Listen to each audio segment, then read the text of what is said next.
What it do, homies? It's your boy Dave, and I'm back today. We're back with some more Max0r. This time we're playing Control. Let's go. Playing. We're checking out his video Control. Let's go ahead, shut up, and turn it up. Control is a game where the impossible is made plausible, where the going gets ghost, and where 90% of all battles are fought using stone-based blunt force trauma. In this game, you play as Traffic Control, who is given supernatural abilities by her tulpa and the unnaturally Finnish janitor, as she undergoes the most complex and deadly job application known to man. As the new director for the Not SCP Foundation, you're given the job of researching and containing supernatural kitchen appliances with minimal or no government oversight and what appears to be Praetorian Guard succession law. You assume this mantle to fight the Hits, a red-tinted malevolent force of death, to stop them from breaching the Has-Been Hotel dimension. And much like any problem, this can be solved with a gun. But stronger than any gun is our protagonist's extreme knack for hurling rocks at literal breakneck velocity, and in the process of destroying her enemy, conducts more stoning than Saudi Arabia. Here at the federal government, our Boy, ain't no way. I ain't no way with that one. Hey, I'm gonna tell you something, man. I don't think I'm like the dumbest dude alive, bro. But I was playing this game, man. The story was so. It have been times where I had to take a step back and make sure I understood what was really going on. That's mainly why I clicked on this, because I'm just like, Max0r has a pretty good way of explaining, in this hilarity about what's really going on in this. And he's done it in 11 minutes. So let's see, because I didn't beat the game, but I do have it. Exorcisms are performed with extreme prejudice. Control is one of the best action shooters that I have played in years. It was fun, and to explain why, we're going hog wild. So don't take this as legitimate consumer advice, because I am as qualified and intelligent as an EA executive. Instead, I ask you to join me in untangling the thrilling combat, the stellar visuals, the unusual plot, and a save system more malformed than Charles II. Back at it again at Christmas Day. Help me! That Kevin Hart sound bit's always gonna be hilarious. Those paintings, those can't be real. That was a joke, right? Right? Because hello?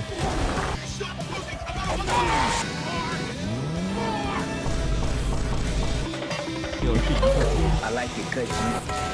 Hello, I'm Luigi. He makes the greatest intros, bro, I swear. Now, this game is surprisingly simple. Almost everything that you do is just in a room, shooting people, and that's the best shit ever. There's no pre-animated takedowns, no cinematic set pieces, no following an NPC for 6 fucking hours, please, Bourbon Speed. Every shootout is up to you, and that's what makes the spectacle significantly more impressive than the Left 4 Dead 2 pre-rendered gas station explosion. Sorry guys, I was filming for a video. Can we, kick this fucking dude? In a way, this game is basically only possible because of modern CPUs. If I showed this to my father 10 years ago, he would have a fucking aneurysm. In those dark times, we were confined by Skyrim's weakness to only render 10,000 cheese wheels at once. You'll probably need a good computer to render it, since every bullet spawns at least 50 clipboards upon impact. DLSS is also a miracle technology for when I don't want my computer to etch ones and zeros on a stone tablet. I highly recommend it. This aesthetic is very appealing because this game doesn't have the slave labor budget of Dubai. Therefore, it sticks to relatively clean interiors that you subsequently trash like oh my goodness. Budget of Dubai. Therefore, it sticks to relatively clean interiors that you subsequently trash like your local McDonald's bathroom. Just don't enter the sticky note room. Our adventure takes place in one building called the Oldest House, where the Federal Bureau of CIA Mormons conducts ethical experiments on the supernatural, like sissy hypnosis. Ooh, you want to hit the bell? It's a gateway between our world and the extra-dimensional, which is why white people immediately colonized it. There is variety, but what is there is tailor-made to make you feel like a pit bull in an orphanage. Enemies explode into colored smoke. Rooms glow with beautiful lighting across a mirror sheen, and you can throw everything. You can even help the disabled into the fucking ground. It's art direction that makes this game pop, and it's all about that spectacle. So make sure you fill your PC with an adequate number of beans. You are the agent of destruction. So make sure you fill your PC with an adequate number of... What's the context? What is going on here? What this was a video idea. What? I don't understand the challenge.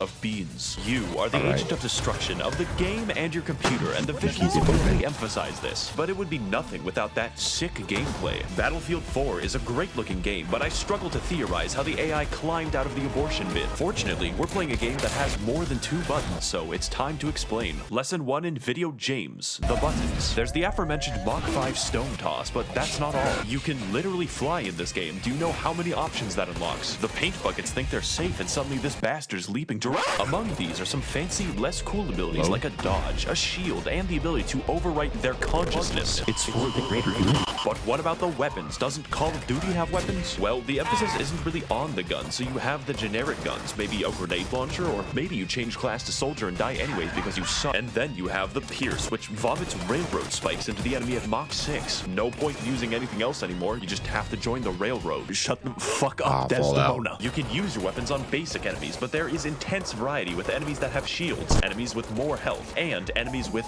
both. But the most threatening enemies are capable of harnessing the strongest powers in the entire game. Dwayne The Rock Johnson. Bullets are a scratch, and missiles are laughable compared to the sheer, incomprehensibly damaging effects of the chimpanzee attack. They are genuinely serious threats because they can dodge your strongest attack, which is also The Rock. Let's get back to that later. But by far, the most engaging enemy in the game is the because you can't stop them.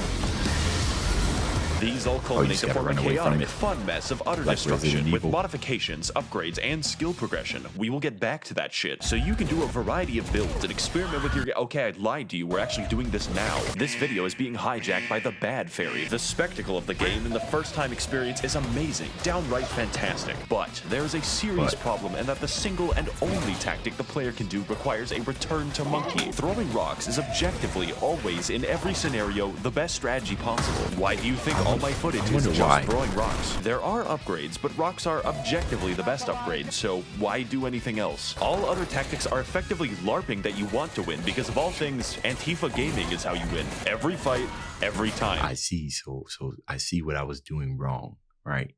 I was thinking the guns were important, but apparently not that important. This will grate you by the end, and it makes repeated playthroughs repetitious. But Max0r, why can't you just use a different strategy if throwing rocks gets so boring? Well, this wouldn't be a problem in a normal game designed by a non-Finnic ethnicity. However, this is an enemy at the beginning of the game, and this is an enemy near the end.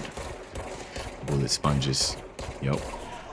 I fully upgraded this gun. Effectively, enemies scale faster than you can upgrade your weaponry, which makes you weaker and more pathetic by the end of the game. There is, however, one strategy that actually gets more effective as you level it. Can you guess what it is? To get the exact same dopamine as you did at the beginning, you have to use rocks or you're literally gimping yourself. It's like going to the zoo, but you're told the only way to see other animals is to jump into the chimp exhibit. It would be nice if I could choose more ways to be more effective, but the game has chosen for me. I should be allowed to feel more powerful as the game goes on, especially if you fill the game with literal RPG mechanics. Do not get me started on the mods. 90% of them are shit like save ammo when levitating, shoot 5% more, receive more money on Christmas if it's a Tuesday. On my first playthrough, I went the entire game without finding a single damage mod. The grind has literally no relationship to success whatsoever, so consider ignoring it. But what can't be ignored is our motivation. Why are we here? Where is the nearest Walmart? How to evade the police after create bomb? These answers and more can be found in the lore, a strange tale of a janitor and a whore. I love this game for the experience that it gave me once, and the story is a huge part of that, so it's time to explore.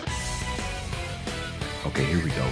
The oldest house is a building out of time, shifting as you progress, a barrier between us and the cosmos. We appear to be under the influence of terrifying cosmic beings that control its operations called the Board. I just went shopping at Home Depot. These fuckers are inhuman, non-Euclidean voices originating from a gigantic, inverted pyramid in the astral plane. You need a goddamn thesaurus to describe them, and everyone just kind of listens to their commands for seemingly no reason. Sorry, Joe Biden. I mean, that's kind of like Dead Space, right?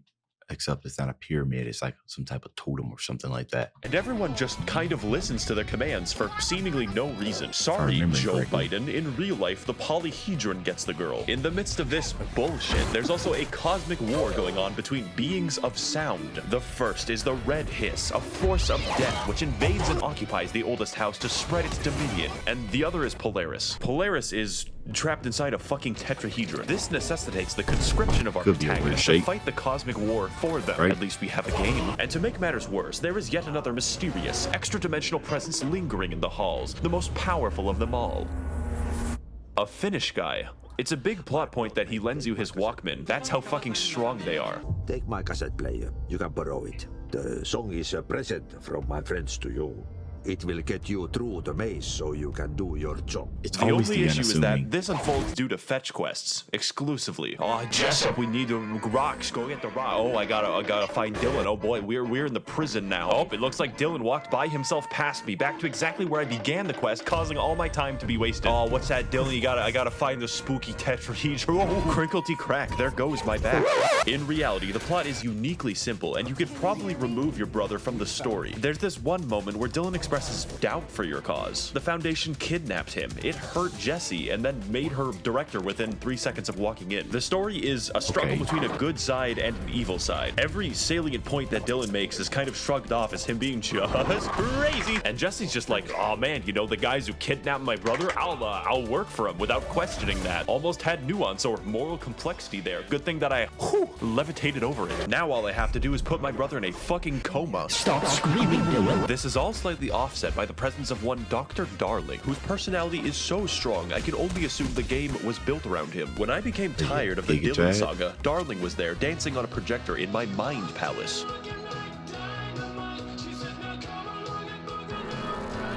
I don't know what song that is, but it looked like they were jamming, bro. If you guys get this video, y'all get this video to 500 likes. If that's a real video, I'll react to it, 100%. My word. Maybe I'll even find some glasses to wear.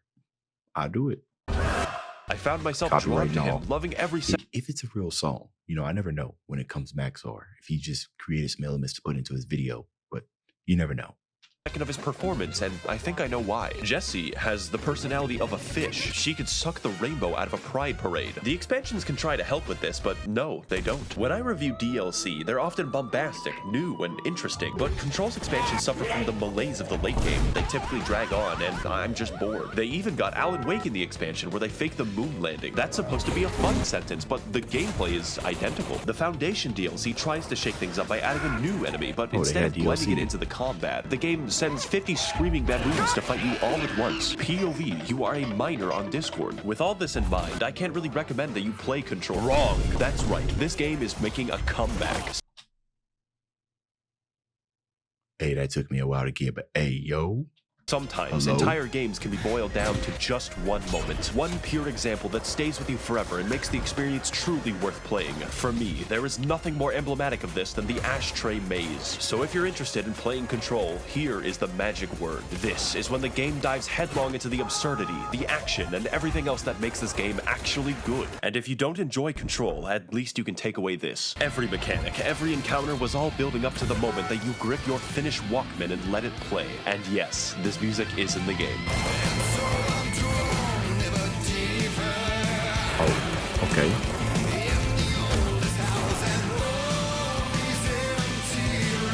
Really?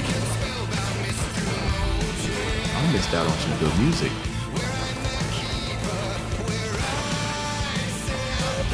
The game might not be worth playing, but Ashtray Maze is a recommend. Wow. Okay. I didn't. I would like to thank the kind That and song truthful is- members of the That song oddly fit. That's great. federal government for adequately funding my clandestine operations in Peru. If you'd like to contribute towards the understanding of the supernatural objects that are my videos, you can head to my Patreon to learn It's an more. Thank you all understatement. for watching and Supernatural streaming. object. And of course, Streaming. mermaids are real. All right, y'all. That's the end of this video. If you enjoyed the content, leave a like and subscribe. Dave's out.